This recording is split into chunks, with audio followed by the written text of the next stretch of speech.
عبدالحبیب بھائی، آپ بتایا کرتے ہیں کہ میں پہلے نعتیں پڑھا کرتا تھا، بیان کرنا بعد میں شروع کیا. جی جی جی تو ایسا ہی ہے، بچپن سے نعتیں پڑھنے کا شوق تھا آپ کو؟ جی بالکل ایسا ہی ہے الحمدللہ.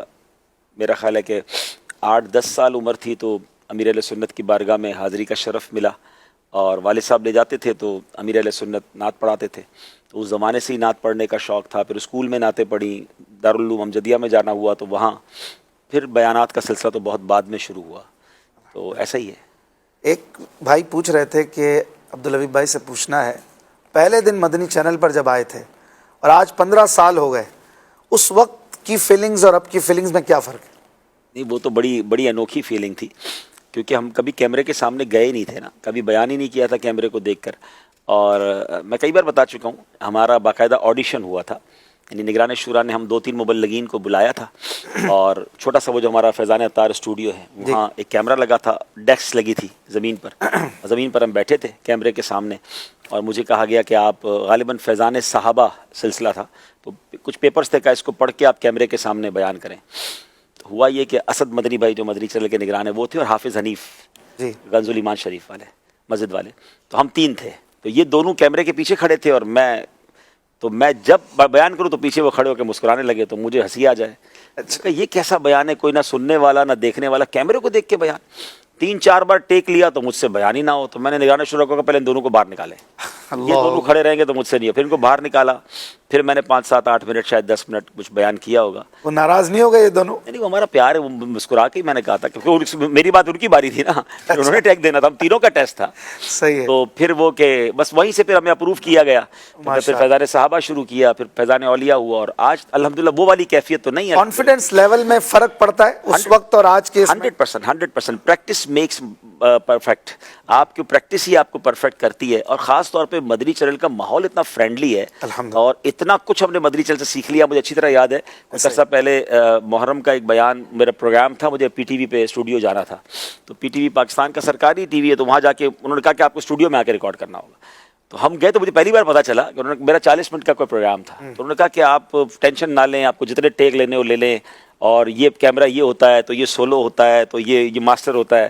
تو پھر میں نے ان کو چیزیں بتانا شروع کی، کیونکہ ہماری تو زندگی بھی اس پہ گزر گئی تھی. تو الحمدللہ اشفاق بھائی، آپ بھی جب کرتے ہیں پروگرام تو ایسا ہی ہوا کہ 40 منٹ کا پروگرام تھا، 41 منٹ میں ہم نے ریکارڈ کرا دیا.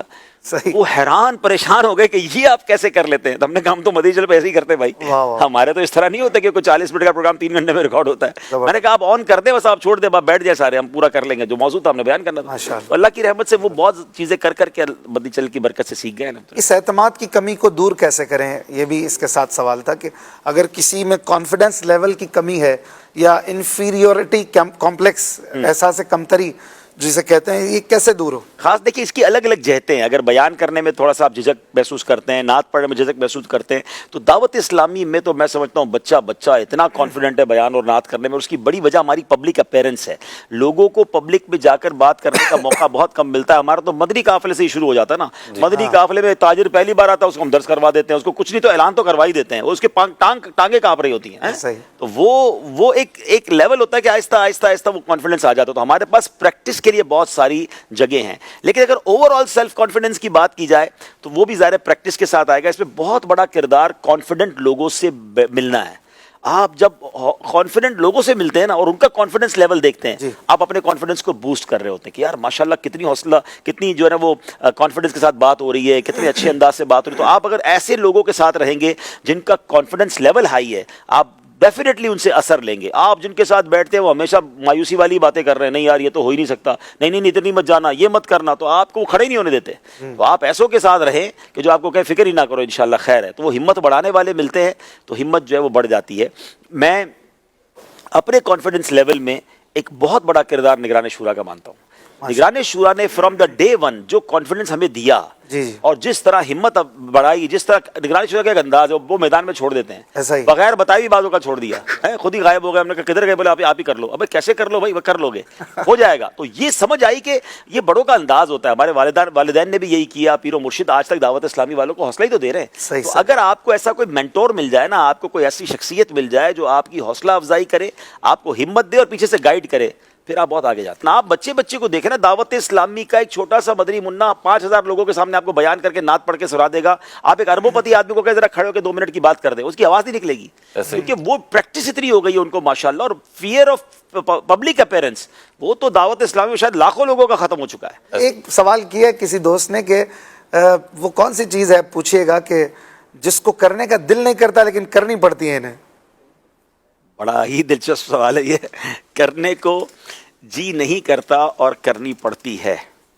الحمدللہ ثم الحمدللہ, میں کوشش, یا میری زندگی اللہ نے ایسی, اللہ پاک کی رحمت سے ہے کہ مجھے کسی ایسی چیز کو جس کو دل نہیں چاہتا کرنے کا دل میرا کرتا نہیں ہوں.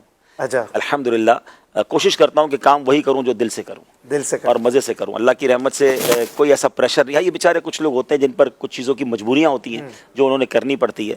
تو اللہ کی رحمت سے ایسا کوئی کام تو نہیں ہے کہ جس کا دل نہ کرتا ہو اور وہ کرنا بھی پڑتا. کوئی ایسی جاب ہے, کوئی ایسا کاروبار ہے جو جی نہیں چاہتا نا, کام وہ کرے جس کا جی چاہتا ہے. کیونکہ جب پروفیشن اور پیشن ملتا ہے نا تو پرفیکشن آ جاتی ہے. Perfection. آپ کی جب 2 چیزیں ساتھ مل گئی کہ یار مجھے مزہ بھی آ رہا ہے اور میرا کام بھی یہی ہے, پھر آپ دیکھیں کدھر جائیں یہ گے. اللہ کی رحمت بھی ہے. ہاں, یہ اللہ کی بہت بڑی نعمت ہے کہ جس کا جو شوق ہو اس کو وہ کام مل جائے. اب میں اللہ پاک کی رحمت سے مثال دیتا ہوں. میرا بچپن سے شوق سفر کا تھا.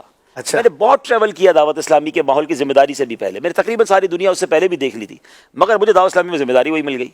تو اور تو آسان ہو گیا نا کہ آپ کو شوق بھی تھا, آپ کا پیشن بھی تھا, کام ذمہ داری سفر کرنے کی. ہاں, میں بیرون ملک کا ذمہ دار مجھے بنا دیا آپ نے. تو سال میں 25-30 ملک کو تو ویسے ہی جانا پڑتا ہے.